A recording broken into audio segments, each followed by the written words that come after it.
rough surf from the Florida coast to the New England coast. Chopper 2 is the only live eyes in the sky right now watching the waves come in here in Volusia County. Now, we don't see any trucks that were stuck in the sand or surf like yesterday, but boy, look at that water kicking up. Absolutely, bringing in First Warning meteorologist Cam Tran. Cam, we see it along the coast. It's kicking up. It's not nice out there. Yeah, in fact, there's a coastal flood advisory in effect for Flagler County. Right now, just Flagler County through 11 o'clock tonight because of that rough surf and those high waves, especially as we're nearing high tide right around 10 o'clock tonight.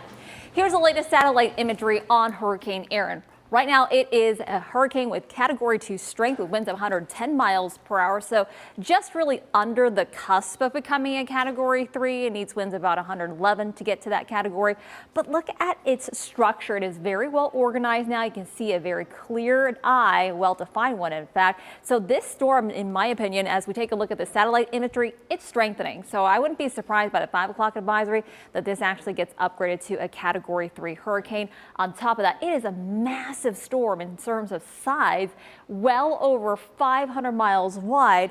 Tropical storm strength winds alone extend about 265 miles from its center.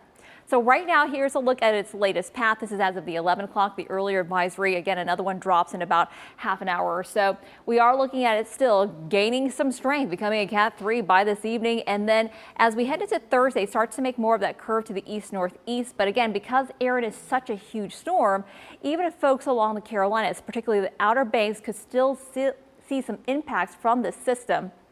That as we go into Friday, it does weaken to a Category 2 hurricane, still remaining well off the New England coastline. And then as we go into the late time frame, into late Friday, into Saturday, it moves into some of the northern and cooler waters of the Atlantic. And also that weakens that system back down to a Category 1 hurricane.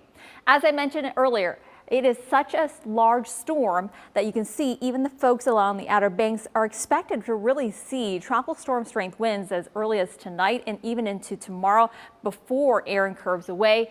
Here locally, our biggest concerns are going to be the rough surf and also the high rip currents.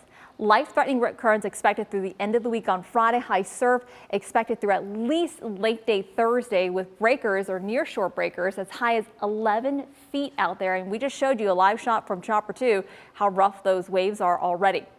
Coastal flood alerts. We have a flood advisory in effect for Flagler County until 11 o'clock tonight, especially for a minor flooding possible at high tide this evening, which is roughly 10 o'clock. Behind Erin, we're also tracking this tropical wave in the central Atlantic.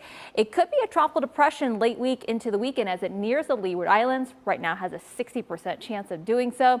A second tropical wave a little bit closer to the Cabo Verde Islands, so much farther away from us. Could become a brief depression in the next couple of days, but by the time we get into late week, it's not looking that great for conditions for it to form. That's why it has a lower chance, a 40% chance of development. Right now, taking a look at our first warning radar, we are tracking showers and thunderstorms, especially over in Orange County.